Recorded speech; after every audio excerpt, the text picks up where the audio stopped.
कि जो सांस का रास्ता है ये थोड़ा सा खुल जाएगा, और जो कोलैप्स होके गिरा हुआ पर्सन है उसको कहीं ना कहीं सांस लेने में थोड़ा सा आराम मिलेगा, और आप जो ब्रीथिंग दे रहे हो 2 बार, वो भी कहीं ना कहीं उसके अंदर तक जाएगी और उसको हम बचाने में कामयाब होंगे। इस तरह से आपको 30 बार कंप्रेशन देके 2 बार ब्रीथिंग देनी है। अगर पेशेंट को कोई HIV है, TB है या ऐसा कोई केस है, अगर आप उसको ब्रीथिंग नहीं दे पा रहे हो, माउथ टू माउथ ब्रीथिंग देने में हेजिटेट हो रहे हो, अगर आप ऐसा नहीं करते हो तो कोई दिक्कत नहीं है। अमेरिकन हार्ट एसोसिएशन ने इसको रिमूव किया है अभी रिसेंट गाइडलाइन में, कि आप कंप्रेशन देके भी किसी की जान बचा सकते हो। जरूरी नहीं है कि आप ब्रीथिंग दो, क्योंकि कंप्रेशन देने से हार्ट कहीं ना कहीं कंप्रेस होगा, आप बाहर से उसको कंप्रेस कर रहे हो। इस तरह से जब बाहर से ही आप हार्ट को चलाने की कोशिश कर रहे हो, और हम ऐसा इसलिए कर रहे हैं कि इसकी कहीं ना कहीं जो इलेक्ट्रिसिटी है, इसकी कंडक्टिविटी है, वह वापस से आ जाए और इसका जो सर्कुलेशन है ये वापस से मेंटेन हो जाए, तो हम इसको बाहर से दबाएंगे। इस तरह से जब बाहर से दबाते हैं तो खून का सर्कुलेशन जैसे कंप्रेस होगा, तो ये आउटपुट इसका जो निकलेगा वो कहीं ना कहीं अपने ब्रेन तक और शरीर के अंगों तक जाएगा, तो हमारे बचने की संभावना मरीज की ज्यादा हो जाएगी। और इस तरह से एक AED के पेड भी आते हैं, अगर स्कूल में, मॉल में, रेलवे स्टेशन पे ये मशीन होती है। अभी कोटा में भी इसको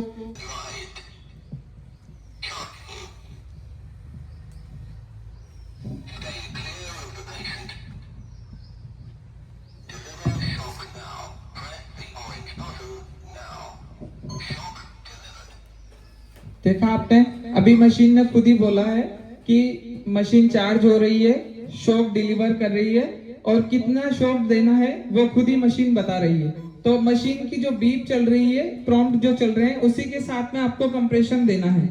मशीन जब बोल दे कि हाँ इसको शॉक की जरूरत है और शॉक, तो उसके साथ ही आपको कंप्रेशन रखना है। ऐसा नहीं कि शॉक देने के बाद आप साइड में हो जाओ, पेशेंट को छोड़ के चले जाएं, ऐसा नहीं करना है।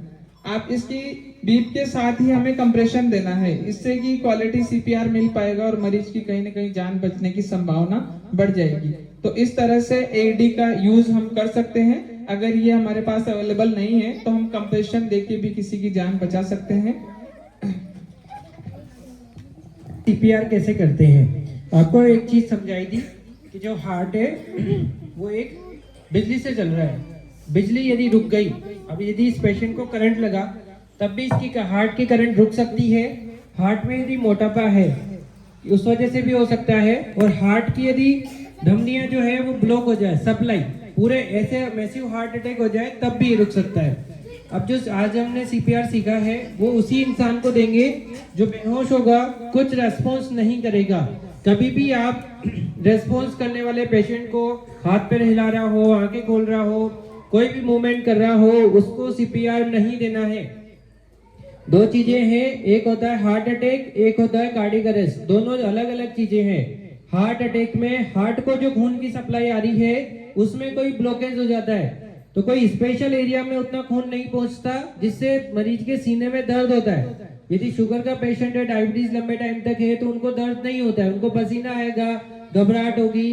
चाहे आप देखो अभी इतना ठंड का मौसम है, हमको पसीना आना चाहिए क्या? नहीं, बट ऐसे कोई बैठा बैठा आदमी पूरा पसीने में हो गया, ठंडे पसीने में बहुत ज्यादा उसको घबराहट हो रही है, और आपको लगा पेट में थोड़ा वो जलन की कंप्लेन कर रहा है, आपको लग रहा है कि गैस बन रही होगी, आपने एंटासिड दे दिया, गैस की गोली दे दी खाली पेट की, कोई असर नहीं हुआ, तो वो हार्ट अटैक हो सकता है। हो सकता है उनका दर्द यहाँ से इधर वाले हाथ में, इधर जबड़ों में, इधर जाए। तो उस कंडीशन में तो क्या होगा, पेशेंट आपको बोल देगा कि मुझे ऐसी ऐसी दिक्कत हो रही है, तो आप उनको हॉस्पिटल दिखाने ले जाओगे।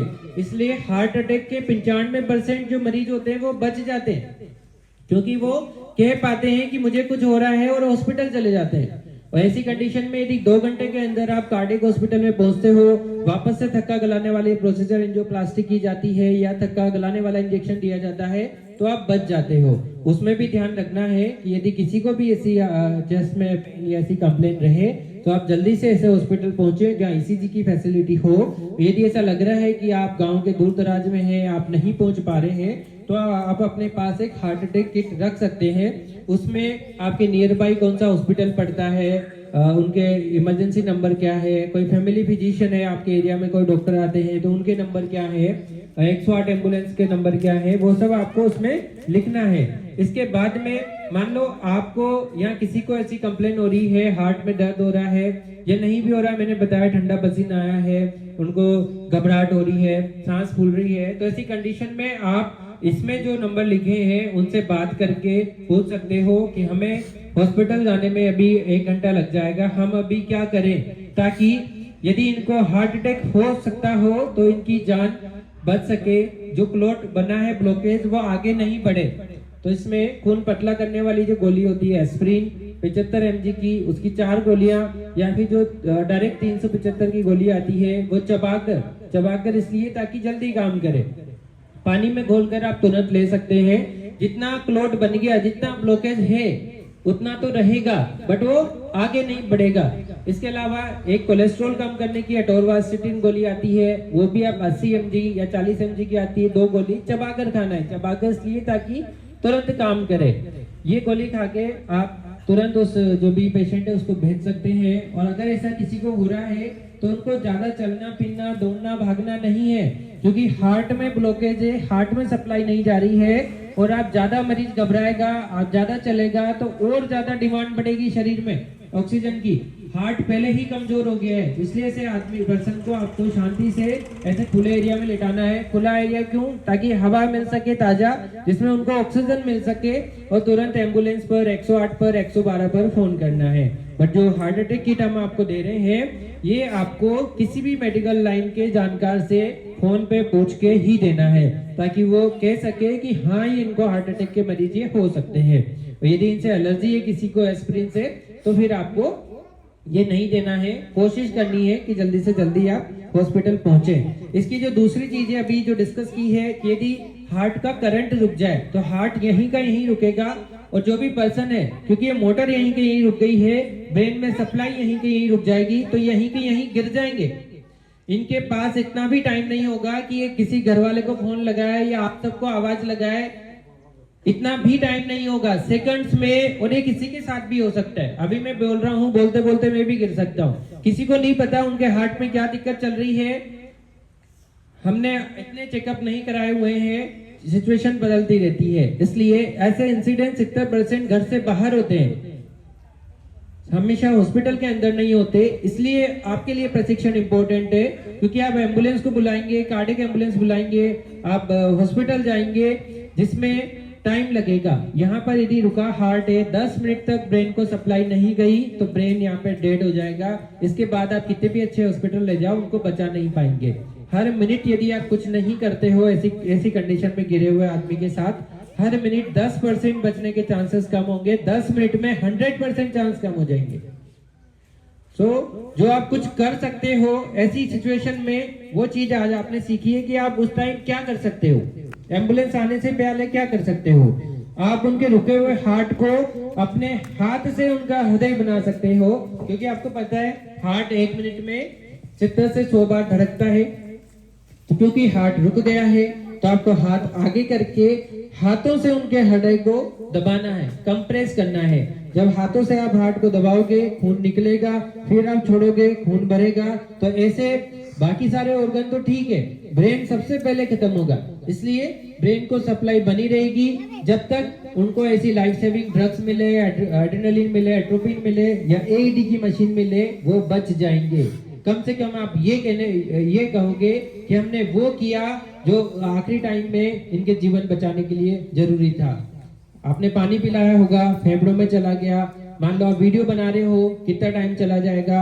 आप YouTube से भी CPR नहीं सीख सकते, सीखने में भी आपको टाइम लगेगा, इसलिए चीज सीखना जरूरी है। हर घर में एक व्यक्ति को CPR आना जरूरी है, क्योंकि जब आपको ऐसी कुछ होगा तो आपके आसपास जो भीड़ होगी वही इस चीज को कर पाएगी। तो हमने इसकी स्टेप्स देखी थी, क्या करना है। सबसे पहले क्या करना था? ऐसे कोई गिर गया तो बताओ, आ जाओ, एक बच्चा यहाँ आ जाओ, इधर आओ, यहाँ पे लेट जाओ। ये चालू है ना हंसना, कोई बात नहीं, ये लेट गए। ठीक है, अब मान लो आपके सामने आपका ही दोस्त ऐसे गिर गया, अब क्या करोगे? हो सकता है इन्होंने किसी बिजली के तार को टच कर दिया हो, इनको करंट का झटका लग गया हो, क्या आप इनको टच करोगे? नहीं, आप सबसे पहले स्विच बंद करोगे, लकड़ी से जहां पे भी इनका हाथ लगा है वहां से अलग करोगे।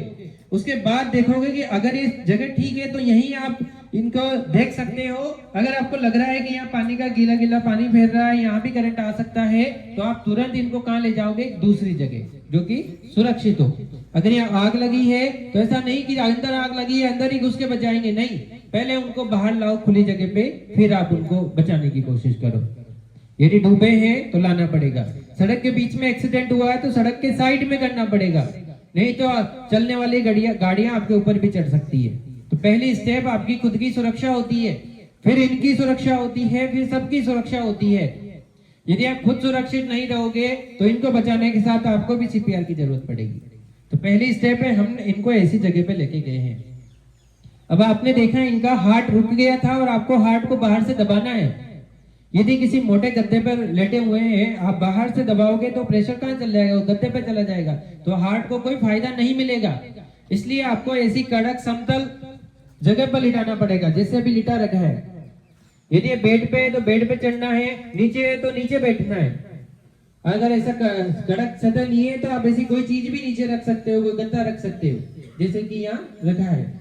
इसके बाद अब हो सकता है काफी टाइम से भूखे हो, धूप में गर्मी में पसीने में गिर गए हो, ग्लूकोज की कमी हो गई हो, कोई नशा किया हो, गहरी नींद में हो, तो भी तो ऐसे कोई गिर सकता है, कोई ऐसे रह सकता है। तो इसलिए साथ में ये रेस्पॉन्स नहीं दे रहे हैं। तो पहली स्टेप क्या थी बताओ? सुरक्षा। क्या थी पहली स्टेप? दूसरे में क्या किया हमने? इसी जगह इनको लेके आ गए। इसके बाद हमने इनको जगाया, ये नहीं जगे तो आपको आवाज लगानी है कि देखो देखो यहाँ कोई गिर गए हैं, दौड़ के आओ, सहायता के लिए आओ। आसपास दूर दूर तक आपकी आवाज चल जाए, लोग वहां पे इकट्ठे हो जाए, आपको आवाज लगानी है।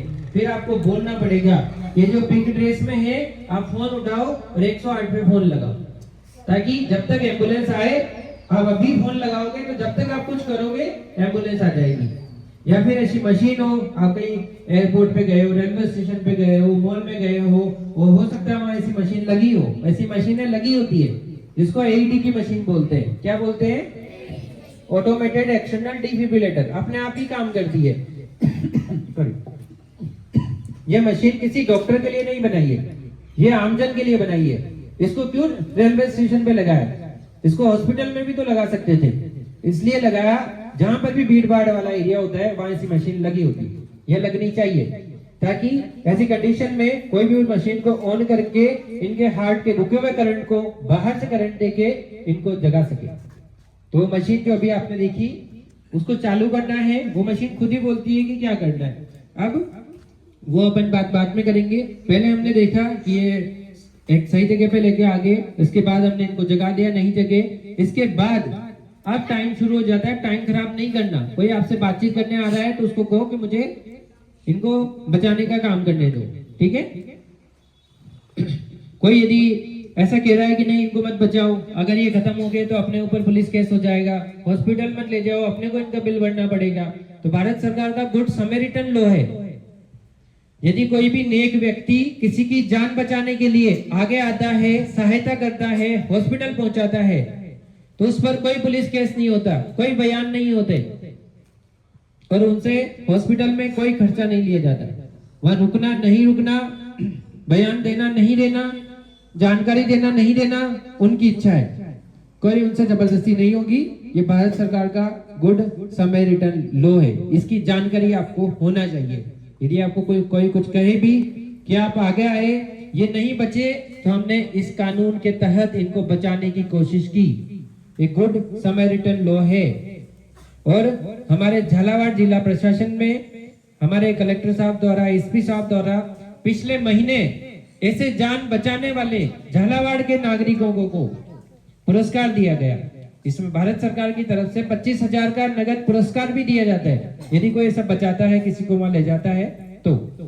ये राहवीर योजना है भारत सरकार की।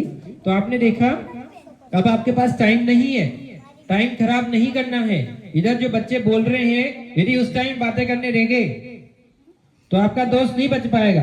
समझ में आया? ठीक है, चलो। तो 10 सेकंड में ही आपको इनकी पल्स चेक करनी पड़ेगी और पल्स के साथ ही सांस भी देखनी पड़ेगी। ये कैसे देखेंगे? एक हाथ गर्दन पे रहेगा, गर्दन के इधर, तो यहाँ से क्या देख रहे हैं? इधर की धड़कन, और कान रहेंगे नाक के पास। ये सुन रहे हैं कि नाक से हवा आ रही है कि नहीं आ रही है। इनका हाथ सीने पे है, ये देख रहे हैं सीना ऊपर नीचे हो रहा है नहीं हो रहा है, हाथ ऊपर नीचे हो रहा है नहीं हो रहा है। तो उन्होंने देखा, लुक, सीने की तरफ देखा, लिसन, कान से नाक की हवा सुनी और फील, हाथ ऊपर नीचे हुआ नहीं हुआ। यदि नाक से हवा नहीं आई, सीना ऊपर नीचे नहीं हुआ, हाथ ऊपर नीचे नहीं गया, मतलब सांसें नहीं चल रही है। और यहाँ से यदि पल्स नहीं आ रही है तो धड़कनें नहीं चल रही है, सांसें थम चुकी है, धड़कनें रुक चुकी है। ये जो भी पर्सन है, जो भी बच्चा है, वो कार्डियक अरेस्ट में है। अब आपको बिना टाइम खराब किए, यदि आपको ऐसा लग रहा है कि मुझे तो नहीं पता चल रही पल्स, मुझे तो नहीं पता चल रहा, तो ऐसा नहीं करना है कि आप आके देखो, आप आके देखो, इसमें ही टाइम खराब हो जाएगा। यदि आपको समझ में नहीं आ रहा है कि पल्स है कि नहीं है, ब्रीदिंग है कि नहीं है, तुरंत कंप्रेशन शुरू करना है, क्योंकि 10 मिनट के बाद फिर आप कुछ भी करो ये नहीं बचेंगे। तो कंप्रेशन कहाँ करोगे ये भी हमने देखा है। तो आपको इस तरीके से इनको पीठ के बल लेटाना है और घुटनों के बल आपको बैठना है। ऐसे खड़े खड़े सीपीआर नहीं देना कि नहीं है, ऐसे सीपीआर दे देते, ऐसे नहीं, ऐसे ही हाथ की पोजीशन ऐसे रहेगी। और कहां पर कंप्रेशन जाएगा वो भी हमने आपको बताया, सीने के बीचों बीच। यहाँ पे कड़क कड़क हड्डी है, या देखो भी, यहाँ हाथ लगाओ, या कड़क कड़क हड्डी दिख रही है, स्टेर्नम दिख रहा है, उसके सबसे नीचे वाले एरिया में। ऐसा नहीं समझना हार्ट इधर होता है तो इधर दबाएंगे, हार्ट ऐसे टेढ़ा होता है, यहाँ से यहाँ की तरफ। हार्ट का सबसे आगे वाला हिस्सा यहाँ है, तो सीने के बीचों बीच कंप्रेशन देना है। यदि इधर दोगे तो पसलियां तोड़ दोगे, इधर दोगे तो लीवर किडनी को डैमेज कर दोगे, इसलिए सिखाना जरूरी है। स्टेप्स को गलत करने में नुकसान हो सकता है। तो यहाँ पर आपको इस तरीके से पोजीशन लगनी, दूसरा हाथ ऐसे रखना, और ये पूरा 90 डिग्री पर ऐसे जाएगा, ऐसे। ये देखो एंगल पूरा 90 डिग्री पर है, और बॉडी के वेट से कंप्रेशन करेंगे, हाथ का दम नहीं लगाएंगे। यदि हाथ का दम लगाया तो पसलियां टूट सकती है, पसलियां चाहे टूट जाए, यदि इंसान बच जाएगा तो पसलियों की रिपेयरिंग हो जाएगी। इंसान नहीं बचा तो टूटी हुई पसलियों को लेकर क्या करोगे? इस तरीके से बॉडी का वेट यहाँ पे जाएगा, और 5 से 6 सेंटीमीटर ये चेस्ट अंदर जाएगा, फिर ऊपर उठेगा, 5 से 6 सेंटीमीटर जाएगा, फिर ऊपर उठेगा। यदि छोटा बच्चा है तो 4 सेंटीमीटर तक, मतलब जितना भी इनका ये चेस्ट है ऐसे, इसके 3 टुकड़े कर लो, 1/3 पार्ट इतना दबेगा। यदि इतना नहीं दबाया तो हार्ट से खून नहीं निकलेगा, और फिर कंप्रेस करने के बाद छोड़ना पड़ेगा ताकि वापस खून भरे। ऐसे आप लगातार करते जाओगे 30 बार, बोलते हुए ऐसे कंप्रेशन दोगे, ताकि पता रहे कि 30 बार ऐसे कंप्रेशन के बाद में आपको इनको सांस देनी है। सांस देने के लिए इनकी नाक बंद करेंगे, सांस खींचेंगे, फिर माउथ टू माउथ सांस डिलीवर करेंगे।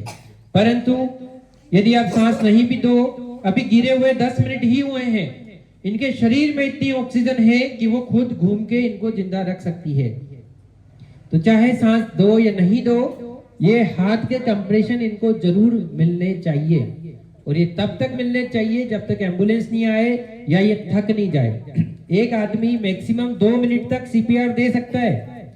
2 मिनट मतलब 30 कंप्रेशन 2 ब्रीदिंग, 30 कंप्रेशन 2 ब्रीदिंग, ऐसे 5 राउंड हो जाएंगे, 5 साइकिल हो जाएंगे। उसके बाद आपके आसपास इतने सारे लोग इकट्ठे हुए थे, उनको आपको बोलना है कि जैसे मैं कर रहा हूं ऐसे सीखो, ऐसे करना है मेरे बाद आपको। तो जब तक हेल्प नहीं आए, आप दूसरा पर्सन ऐसे उनको करता रहेगा, और यदि वो जग भी जाए तब भी आपको उनको छोड़ के नहीं जाना है। जिनका हार्ट अभी रुका है दोबारा वह रुक सकता है। तो जब तक ये हॉस्पिटल नहीं जाते, एम्बुलेंस नहीं आती, इनको नहीं छोड़ना है।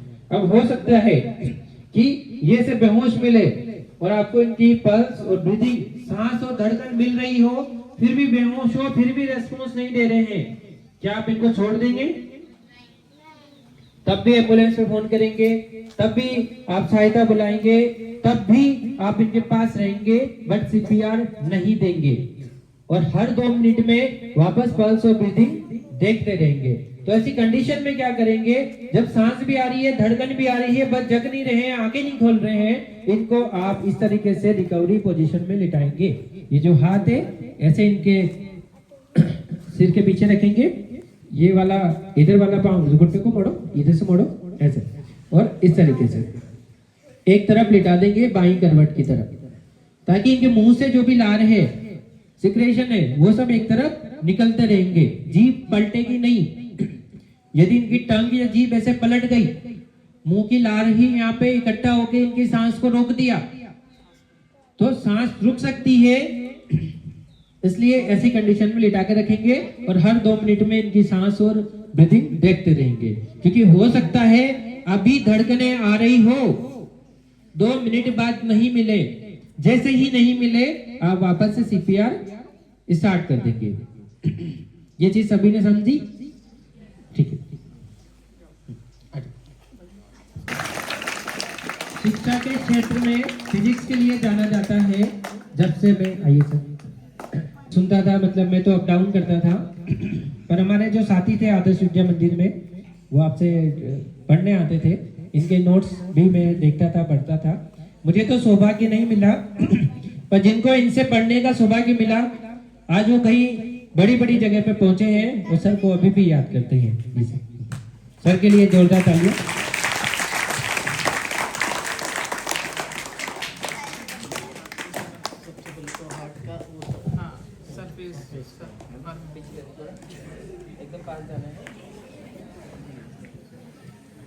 अभी सब बच्चों से भी प्रैक्टिस कराएंगे, सभी को रेडी रहना है, यहाँ सीखने के लिए नहीं, जीवन बचाने के लिए रेडी रहना है।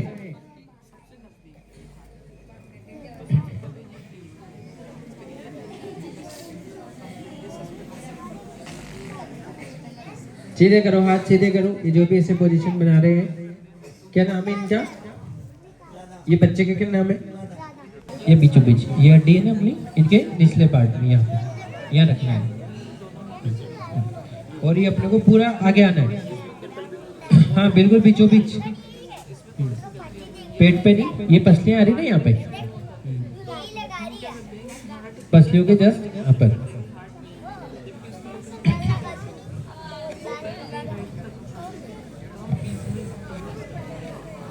ये क्या है?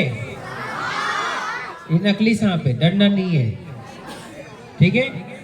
इसकी शक्ल दिख रही है, पहचानता है कोई कौन सा सांप है? ये कोबरा है। और कौन कौन से सांप होते हैं बताओ? अजगर। और भागना नहीं है, पढ़ाई नहीं करोगे यही छोड़ दूंगा इनको मैं। ठीक है? ये केरत है, क्रेट, ठीक है? कौन सा सांप है? क्रेट, ठीक है? ये क्या करता है, रात को 10 बजे से सुबह के 5 बजे के बीच में निकलता है और दूसरे सांपों को खाता है। कहाँ निकलता है? गांव में। जो भी गांव के लोग जमीन पे सोते हैं, जो भी गांव में जमीन पे सोते हैं, ये सांप दूसरे सांपों को खाने के लिए निकलता है, और रात में जमीन में सोने वाला पर्सन यदि कोई हरकत करता है, हाथ पे हिलाता है, तो काट लेता है। और काटने के बाद में इधर खड़े हो जाओ, इधर आ जाओ, इधर देखो। और ये सांप जहां पे काटता है, हाथ आगे करो, जैसे यहाँ पर, तो केवल मच्छर के कांटे जैसा निशान होता है, और कुछ दर्द नहीं होता, सूजन नहीं होती, कोई फफोला नहीं होता, तो आपको लगता है कि मच्छर नहीं काटा है। और इसके जहर के लक्षण 2 से 3 दिन बाद भी आ सकते हैं। जैसे ये न्यूरोटॉक्सिक है, ये क्या करता है, नर्व्स पर काम करता है। घबराने नहीं, आगे आने लग जाएगा। ऐसे ये नर्व पर काम करता है, सांस रुक सकती है, बट ये लक्षण आने में 2 से 3 दिन लगते हैं।